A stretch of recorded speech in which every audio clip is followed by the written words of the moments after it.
A former British Prime Minister has submitted new evidence in the hacking scandal, potentially dragging some of Rupert's high-profile former attack dogs back into the crosshairs. Prince Harry, the Duke of Sussex, has never attempted to conceal one of the main missions that he has set himself in life.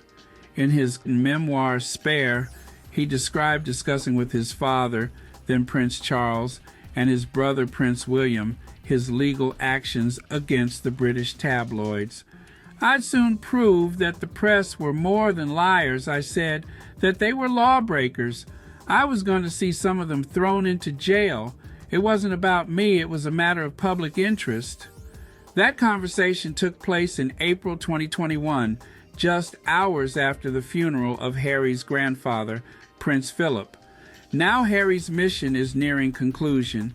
It will be resolved either by taking the last of his adversaries in the London press, the Rupert Murdoch-owned papers, to a public trial in January, or by following the example of more than 1,300 other victims of tabloid hacking, and, more specifically, Hugh Grant, who settled for a very large sum. Whichever way it goes, Harry's obdurate effort to expose the truth about the most egregious scandal ever to envelop British journalism has already inflicted serious collateral damage on the reputations of a cluster of top newspaper executives, prominent among them Will Lewis, now the CEO and publisher of the Washington Post. For their part, the Murdoch lawyers do not see this as a truth-telling mission. To them, in their boilerplate response to all the allegations, Harry's and other claimants' prolonged litigation has resulted in a scurrilous and cynical attack on their integrity. And it must be borne in mind that in civil actions of this kind in London's High Court, the allegations are untested until the defendants get to make their defense in a public trial. Nonetheless, it has been said that the allegations made by more than 40 claimants in the case, led by Prince Harry, that have so far surfaced through court documents, are presented in often gripping forensic detail. And the pressure of these allegations has now been heightened by the intervention of a former British Prime Minister, Gordon Brown.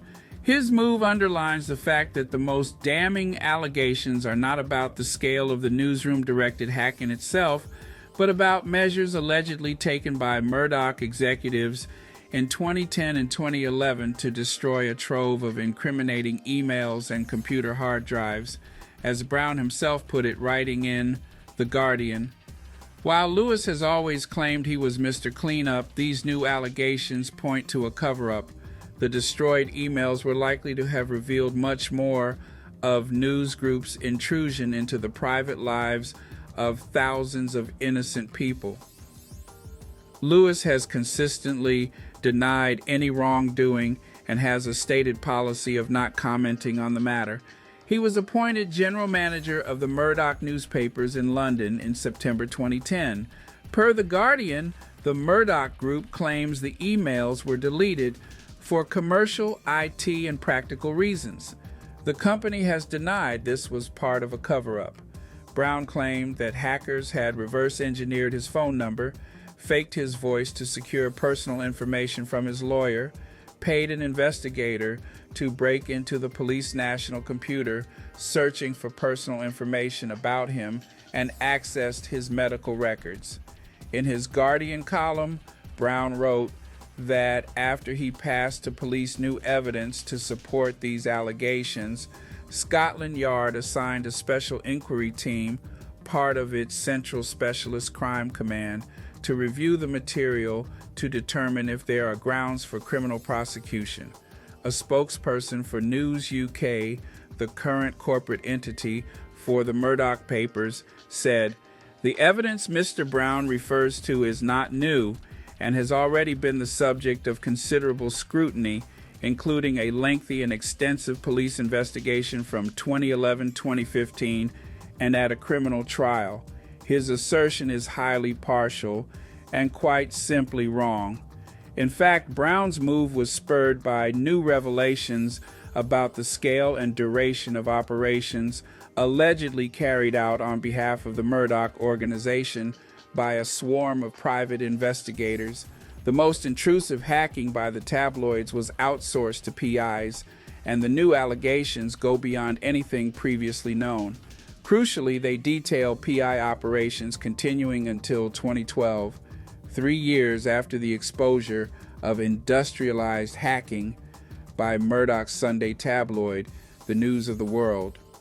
That is because, as Brown indicated in his Guardian column, the targets and purpose of the hacking had switched from the pursuit of scoops about celebrities to the pursuit of politicians who were vocal critics of the Murdoch-owned papers, aiming to find anything in their private lives that would damage their reputations. According to evidence submitted by claimants in the Prince Harry-led group, this even included politicians participating in a 2011 public inquiry into press ethics, named for its head, Lord Brian Levison. The Murdoch executives told the inquiry that they had spent £30,474 on PIs between 2005 and 2011, and none of the payments had been to conduct unlawful acts. The claimants have now submitted to the court an audit of the accounts of 12 private investigators contractors. It shows that one PI contractor alone was paid £323,285 during that period. Indeed, the discovery process has led to the startling claim that the Murdoch organization spent well over £1 million on PIs to unlawfully gather information at that time. The audit comments that the version given to Levison was grossly misleading. In response, the News UK spokesperson did not deny that the claimant's total was correct. They said that the number submitted to the Levison inquiry related only to private investigators.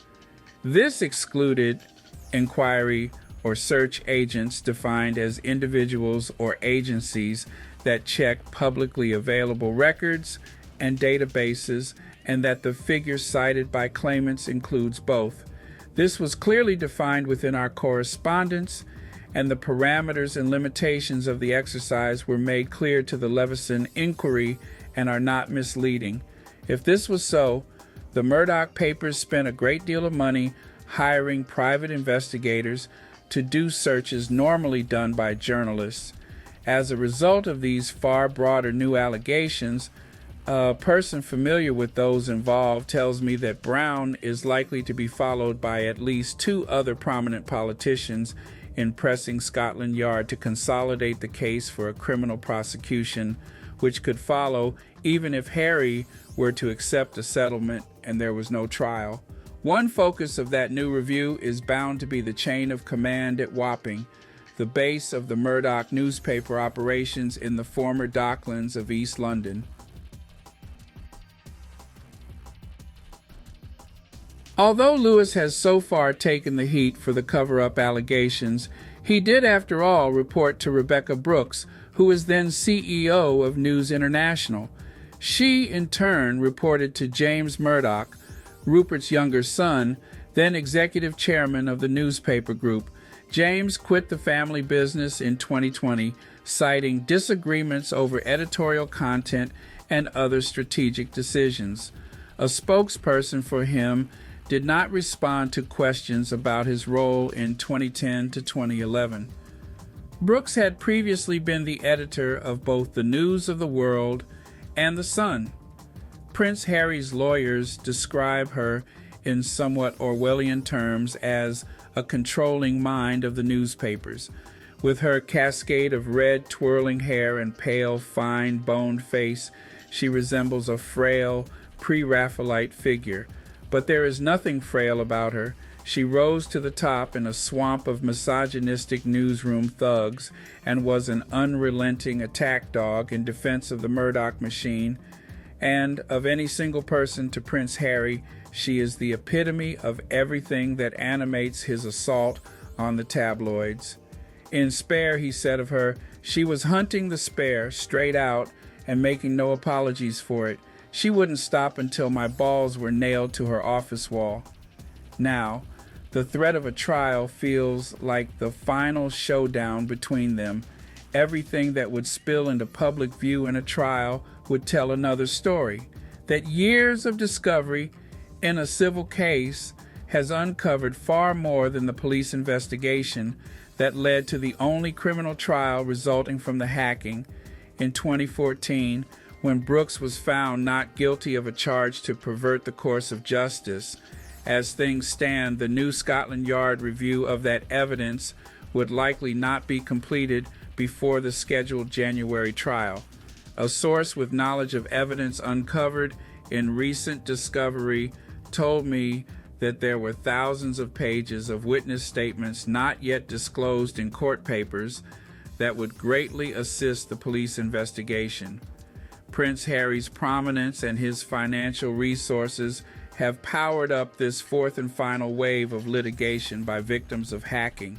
The other claimants in this group could have never on their own amassed such a formidable challenge to the Murdoch lawyers. Harry has cast himself as the lone avenger for many years of pain inflicted by the lawless pursuers of and profiteers from royal celebrities.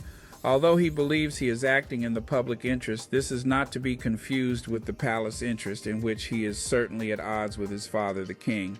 That breach is widened by Harry's belief that the palace communications team frequently briefs against him and his wife, Meghan Markle. In Spare, he wrote that Charles and William accused him of being delusional, that Charles said, "Darling boy, the institution can't just tell the media what to do." The probable reality is that Harry is the defiant outlier because he was never able to find the thing he most wanted and needed, a family. Royal family is a misnomer. It is not a family in any normal sense of the word and never could be. It's part of an institution that is essentially performative, in which the self is subjugated to duty. Living with that comes naturally to very few people. Elizabeth II was one. Whatever the result, Harry is trying to litigate something that can't be litigated.